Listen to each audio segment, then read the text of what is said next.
Chapter 1 Chicago. If someone would have asked me to write this book 10 years ago, there's no way I could have done it. I came into the business at a time when kayfabe was the holy grail, and for over 30 years I would not talk about the business to anyone that wasn't a part of it.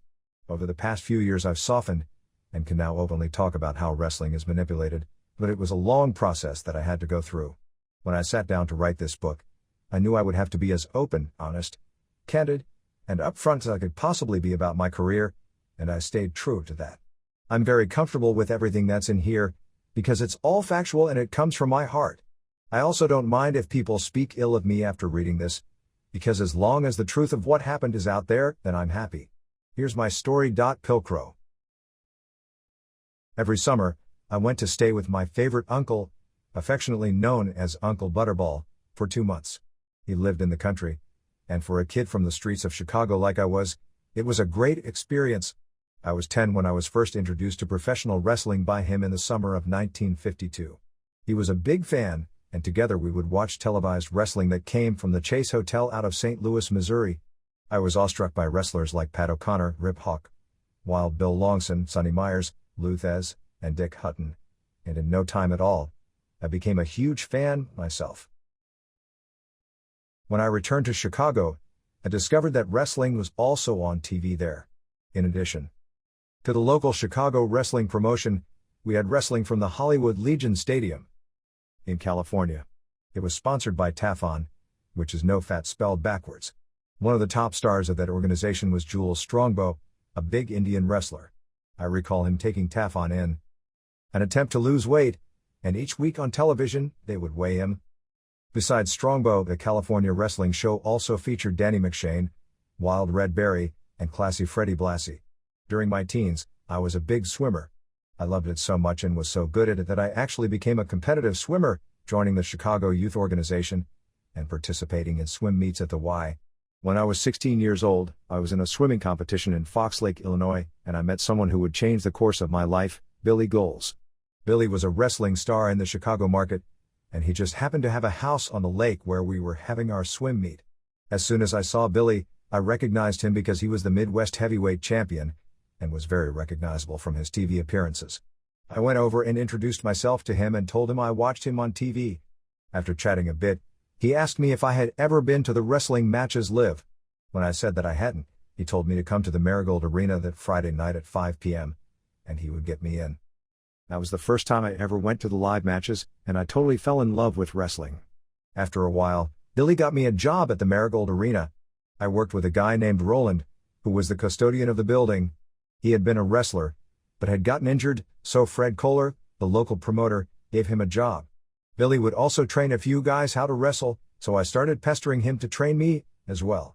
During the summer of 1958, Billy told me to come to the arena every Saturday at 8 a.m. so we could wrestle for an hour and a half.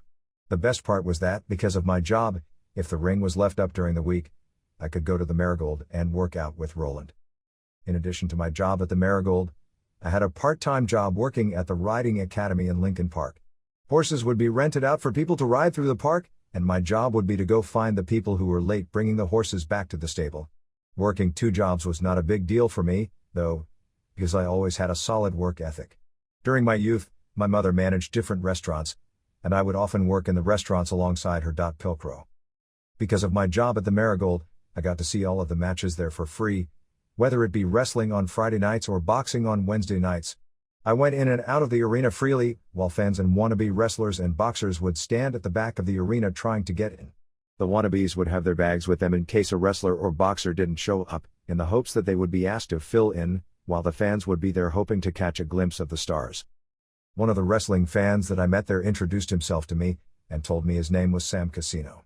I figured that he wanted to get to know me because through me he could get into the inner sanctum of the wrestling world, but even after I explained to him that I was only training to be a wrestler, he still wanted to be my friend. He even told me that he owned a boxing and wrestling club, and assured me that I could train there anytime I wanted. We soon became friends, and eventually, Sam offered me yet another part-time job, this one on Mondays and Thursdays. In addition to running his gym, he was in charge of picking up the change from all of the machines in town, slot machines. Me $75 a day to assist him on those trips. After one run with Sam, we could have 700 pounds of change, which we would take back to his club and load. In the beginning, I really didn't know what I was getting involved in. All I knew was that Sam was a nice guy who gave me a job 2 days a week picking up coins, and sometimes packages of cash. One day I asked him, why do some people give us coins and some give us cash? Sam was quiet for a minute, and then responded, you don't want to know. I knew right then that something bad was going on, and shouldn't have continued working for him, but I did. Sam and I spent a lot of time at his club, and since he had beds and a kitchen there, I would often stay all night. One night, a truck pulled up behind the club and Sam asked me to help him unload it. That started to happen more frequently, and over time, we unloaded televisions, suits, coats, radios, watches, you name it. If there was a truck, Sam's friends would find it, bring it to his club, and we would unload it. After Sam got to know me and realized that I was a straight-up guy, he told me that he ran a crew for the Chicago crime syndicate. Basically, he was into loan sharking and stealing stuff out of the back of a truck, and his club was just a front for his fencing operation. One of the reasons he trusted me with potentially damaging information like that was because we were both involved in businesses that had to be protected. In those days, wrestlers had to kayfabe everything. It was beaten into our brains, don't talk to anyone about anything. As I was training for the business, I abided by that, and if somebody tried to play smart with me and act like wrestling was fixed, I would act dumb. To smarten someone up would be the kiss of death, because if you squealed on the business, you could get your arms or legs broken by one of the wrestlers, and you would never be allowed to wrestle again. Basically, back then, the wrestling business was just like the mob. People involved with both of those businesses had to know how to keep a secret. Even though I knew it was wrong, the money was good, and as time went by, I became seriously involved with organized crime. On a few occasions while making our pickups, Sam would warn me that there might be trouble, and though I never saw anybody get killed, I did see Sam get violent when someone owed him money. On more than one occasion, when we stopped at a bar, Sam would go into the coat room, get a metal coat hanger, go up behind a guy sitting on the bar stool, slap the coat hanger over his head, jerk him off the bar, and drag him out of the building. I saw him kick the crap out of people as cops drove by without stopping, and I also saw him meet people up with pool cues. I hit a few people with pool cues myself back then, but I was never the aggressor.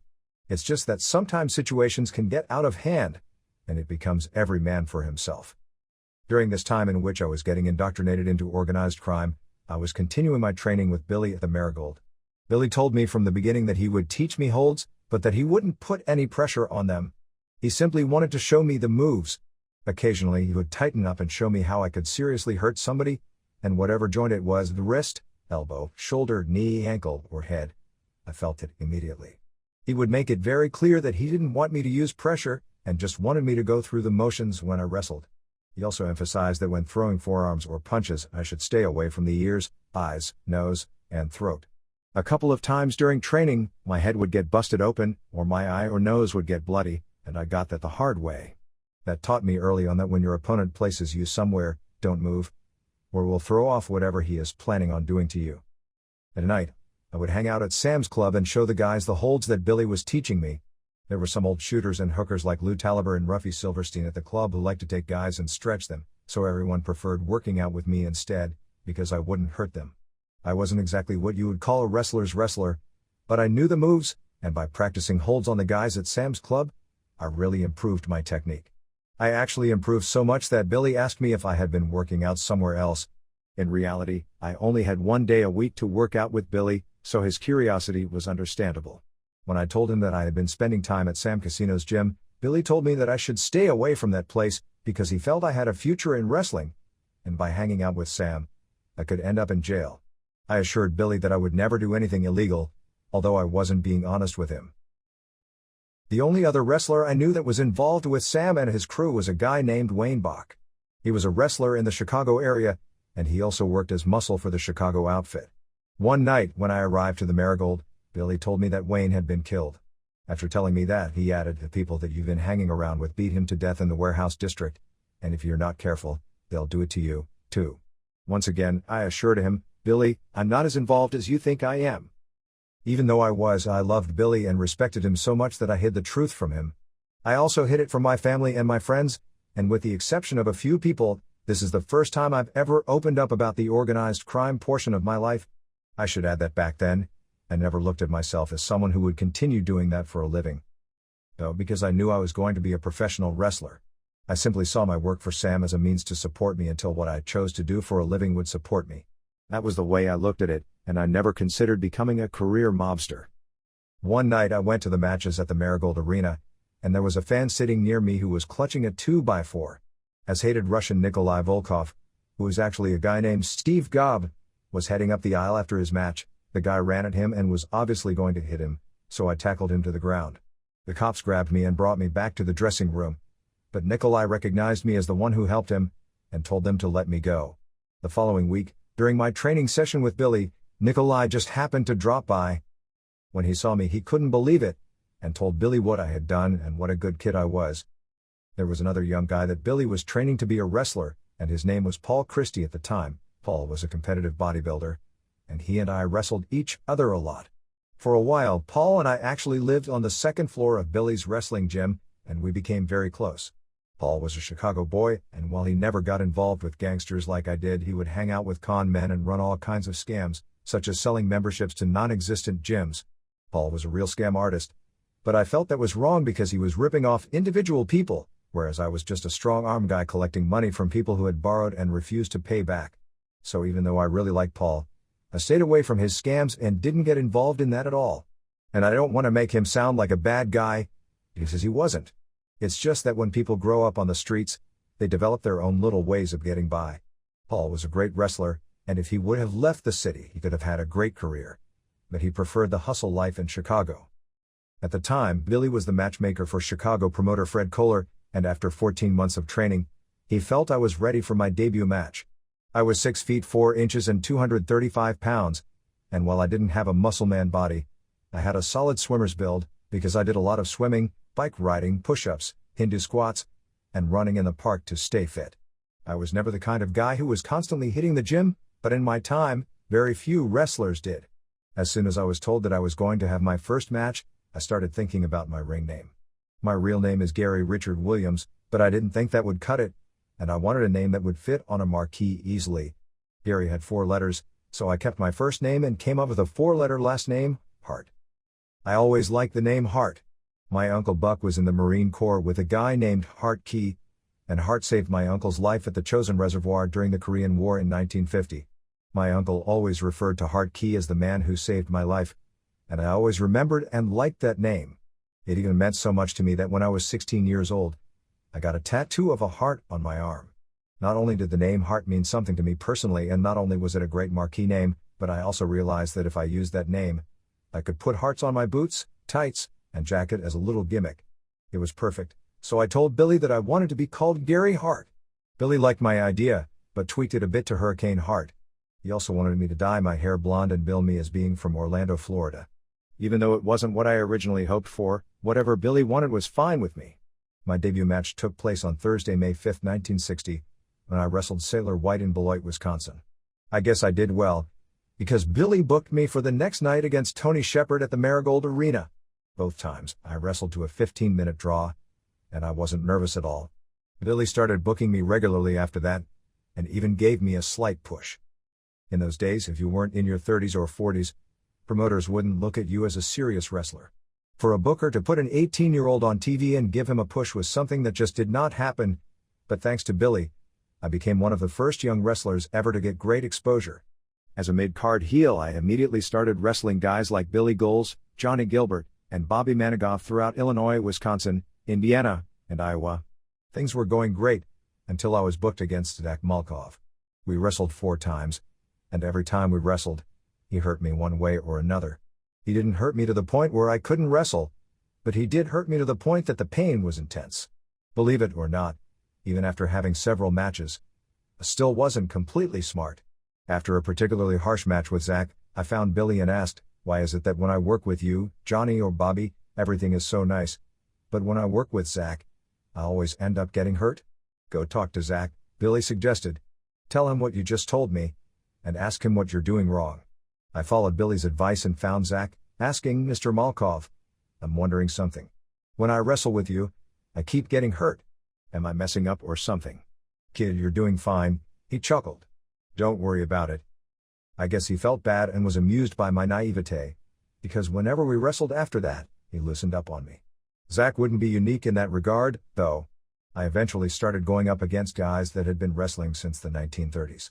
In those cases, I was a teenager, my opponents were in their late 40s, and they weren't all that willing to help a young kid like me. There was a lot of jealousy and resentment. They never offered advice, and they got a kick out of stretching and pounding me, trying to give me cauliflower ears, stepping on my hands, and bending my joints. It was their way of taking out their anxieties because their career was coming to an end, while mine was just beginning. Even though I understood their mindset, it was trying on me, because there was nothing I could do. If I tried to wrestle them back, they would hurt me, so as the new kid in town, I took the hazing like a man, and after my experience with Zach, simply kept my mouth shut. Billy tried to keep me away from people who he thought might deliberately hurt me, but he couldn't protect me from everyone. And when I did get injured in the ring, Billy expected me to handle it like a pro and go on with the match. There was another wrestler named Jules Speedy Lawrence, who was a tough old hooker and a shooter in his late 50s. One night, Speedy and I were booked together, so I asked Billy what he wanted us to do. Billy suggested I talk to Speedy about it, so he could tell me what he wanted. I walked over to him as he was tying up his shoes, and chirped, "Hi Speedy. We're working together tonight. What do you want to do?" "Who the hell are you to call me Speedy?" he growled. "My name is Mr. Lawrence." My heart was thumping in my chest as I went back to Billy stammering. I just went over and asked Speedy. "You called him Speedy?" he gasped. "You should never call him Speedy." Billy had me scared to death, but Speedy quickly came over laughing, telling me I could call him by his nickname. That was the first rib ever pulled on me. Even though I was making $25 a night as a wrestler, I was making so much money with my side job in the mob that I was able to afford a suite of rooms at the Chateau Hotel. I was living like a star, and once I started appearing on TV, Sam really enjoyed hanging out with me. He especially liked to be seen with me in restaurants and bars because he saw me as a celebrity. In those days, being on TV was really special. It's not like today where seemingly everyone is on television. Back then, you really had to be somebody. Keep in mind that I was just an underneath wrestler, but in Sam's eyes, since I was on TV, I was the same as Buddy Rogers or Johnny Valentine. He didn't understand that there was a pecking order in wrestling, but being compared to Buddy and Johnny was fine by me, because they were the best of the best. They were my idols, and whenever I was on a card with them, I didn't waste any time sitting around the dressing room. If Buddy or Johnny were in the ring, I was out there watching them. They were the guys who really inspired me, and I spent a lot of time studying them. Angelo Poffo and Bronco Lubitsch had been a successful team in the 1950s, but when they split up, Angelo started looking for a new partner. One night after a match at the Marigold, I walked into the dressing room, and there stood Angelo, Buddy Rogers, and Johnny Case. Angelo commented on my match, telling me I was pretty good in the ring, and that I had a lot to offer. I appreciated that but didn't pay too much attention to it. Of course, if Buddy Rogers had said it, I would have pissed myself. A few weeks later we were in Madison, Wisconsin, and it was Angelo and I against Billy Gulls and Johnny Gilbert. Angelo and I just clicked that night, so he asked that we be put together as a permanent tag team. We were, and not only did I serve as Angelo's tag team partner, but I also served as his manager, as well. I soon found that I enjoyed being a manager more than I did being a wrestler, because I was very relaxed on the microphone. I never got nervous, and just went out and said what was on my mind. There weren't too many managers around during that time. Wild Red Berry managed the Fabulous Kangaroos, and there was Handsome Johnny Barnett and Magnificent Maurice. But it was Buddy Rogers' manager, Bobby Davis, who I really liked. He was real cocky and dressed very well, and I actually fancied myself as the poor man's Bobby Davis, because he was the manager I aspired to be. I even thought if I could be as good as him, then I could make it in wrestling. Even though most of the managers were older wrestlers dispensing their wisdom on younger wrestlers, with me, the fans were probably wondering what this young kid could have to offer a seasoned veteran. I understood that, so in the beginning, I basically distracted the referee. I served as Angelo's lookout, acted like a sneaky kid to divert attention, and quickly learned how to get heat. One night when Angelo was wrestling Antonino Rocca in Waterloo, Iowa, I jumped up on the ring apron and hit Antonino. As soon as I did that, the referee disqualified Angelo, and a full-scale riot broke out. The aisles filled up and there were hundreds of people who wanted to kill me, cops included. Being a guy who understood that violence gets everyone's attention, I picked up a chair and skipped it through the crowd like a rock on a creek. I threw 5 of them until the mob finally backed up, and Angelo and I made our way to the dressing room. When we got there, Moose Kalak started screaming at me. "What were you doing out there? Throwing those chairs could have hurt somebody." I was still revved up with adrenaline, so I screamed back, "What did you expect me to do? They were trying to kill me out there." Now Moose was really mad at me, because on top of throwing the chairs, I had the audacity to argue with him. He got me back, though. I was supposed to ride back to Chicago with him that night, but he wouldn't drive me, and I had to take the bus. Most of the time, Angelo and I would travel together, and sometimes Angelo would bring his sons, Randy and Lanny, to the towns with us. Since we were heels who would invariably get heat, Randy and Lanny put a bunch of rocks in the back seat of their father's Cadillac for a rainy day. One time Angelo and I got unbelievable heat when we were in Madison, Wisconsin, and as we left the arena that night with the boys, the fans started throwing rocks at us. Randy and Lanny, who were great kids, sprang into action and started throwing the rocks they had collected right back at the fans. During the early 60s, The Untouchables was an extremely popular TV show. To capitalize on its success, two Italian wrestlers named Lou Albano and Tony Altomore dressed up in tuxedo jackets, wore fedoras, smoked cigars, and called themselves the Sicilians, playing mob characters. They came to the Chicago market and really took the town by storm. That was one of the most original, unique gimmicks in wrestling, and Lou and Tony were fabulous in that role. Lou Albano was actually one of my idols when I was a kid, and the few times I had the pleasure of being around him, he was everything I thought he would be. However, the Chicago crime syndicate didn't like the fact that Lou and Tony were using the Sicilians gimmick, and Sam told me that some associates of his had approached them, advising them that while they could continue wrestling as the Sicilians, it would be in their best interest to stop imitating gangsters. As a result, the Sicilians promptly took off their mobster outfits while in Chicago. One day, Sam asked me to take a drive with him to his cousin's place. We jumped into his car, drove to Irving Park, and pulled into a gated driveway that led to a huge house. When we walked into the living room, there sat none other than the infamous mob boss in all of Chicago, Tony Accardo. I recognized him instantly because over the years I had seen his picture on TV and in the newspapers. I knew right then and there that I wasn't involved with small-time crooks, and that I was dealing with big-time organized crime. I guess Sam picked up on the fact that I recognized Tony, because on the way home he tried to play Tony down, telling me not to believe what I read in the papers, and that he was just a businessman. I didn't buy it, and that incident really got me thinking about if I wanted to continue working for Sam. Shortly thereafter, there was another scary incident that got me wondering what I was doing hanging out with mobsters. One night after the matches, another wrestler named Buddy Austin and I went to a pub named Uncle Charlie's, which was located right around the corner from the Marigold Arena. It was a local place where mobsters, boxers, and wrestlers hung out. Sam Casino was there with some friends of his, so I sat with him and we started talking. Meanwhile, Buddy was getting pretty drunk, and Buddy did some crazy things when he was drunk. That night, for some reason, he unzipped his pants and started to take a leak on the leg of one of the mobsters. Needless to say, the mobster went crazy and attacked Buddy. I started to go help Buddy, but Sam stopped me and told me he would take care of it. He calmed the other mobster down and asked him to leave. The mobster started walking out the door, but then pulled out a gun and aimed it at Buddy. Fortunately, the gun misfired and the mobster ended up whacking Buddy across the face with the gun 2 times before leaving. There is no doubt in my mind that if it weren't for the gun misfiring, Buddy would have been killed that night. Once a month, Fred Kohler would move his wrestling show to the Chicago Amphitheater, a much bigger venue than the Marigold Arena, which is where the shows were normally held. When Kohler ran the amphitheater, the New York booking office, which was owned by Vince McMahon and Toots Mondt, would send their talent in for that week. McMahon and Mondt booked the big names in wrestling: Buddy Rogers, Johnny Valentine, the Fabulous Kangaroos, Brute Bernard, Skull Murphy, Mark Lewin, Don Curtis, Antonino Rocca, Bobo Brazil, and the Graham brothers, Dr. Jerry and Eddie. When New York sent in their talent, we would be assured of having a very good week. However, on January 24, 1963, my 21st birthday, Buddy Rogers lost the NWA World title to Lou Thesz in the Maple Leaf Gardens in Toronto.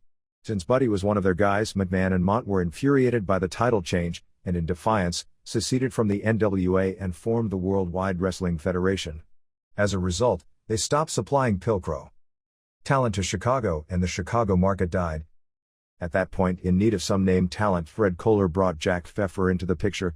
Jack was an unscrupulous promoter who had his own crew of guys with names that sounded very close to those of legitimately famous wrestlers, like Bummy Rogers, George Valentine, Hobo Brazil, Sweet Cat Siki, and Little Cat Wright.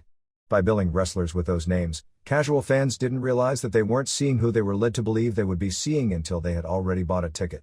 That was Jack's modus operandi, though.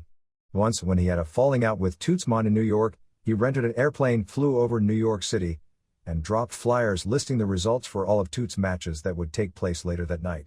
Even after doing that, Jack was able to keep finding jobs in the business because desperate promoters, such as Fred Kohler, felt they needed him because he was in with the newspaper people, and that he had them in his pocket. Billy told me in no uncertain terms not to get involved with Jack Pfeffer. He told me that Jack was so disrespected that he had no credibility with anyone of importance, and that if I became known as one of his boys, I would be dead in wrestling, have a stigma attached to my name that I would never be able to live down, and would be considered persona non grata to other promoters. He implored me to stay away from the Chicago territory and to start taking dates in other territories. Aside from the fact that the Chicago market was dead, Billy really wanted me out of the situation I was in with Sam Casino. He truly felt that I would end up in jail or worse if I continued to hang around with him. To get me out of the situation I was in, Billy even made arrangements for me and Angelo to work for promoter Bert Ruby in Michigan. From day one, Billy Goals took amazingly good care of me. He took me under his wing, trained me how to wrestle, put me on TV, really looked after me, and when the time was right, got me booked in another territory. He truly cared about me, and I will always appreciate and remember him for the kindness and concern that he showed me. When I told Sam that I was leaving Chicago, he was very happy for me, and to show his appreciation for my work and friendship, he threw a nice party for me at his club. A lot of the guys that Sam was associated with came, but no wrestlers were there, because I always kept those worlds separate. During the night, everybody came up to me and gave me an envelope of cash, and I left that night with $900. Sam also made it very clear that if I had any problems in Michigan, I was to let him know. Although Sam was always very kind to me, he did put me in many dangerous situations, and I shudder to think how things could have ended up for me had I continued working for him. Therefore, in retrospect, Vince McMahon and Toots Mondt pulling out of the NWA and forming the WWF was a blessing in disguise for me.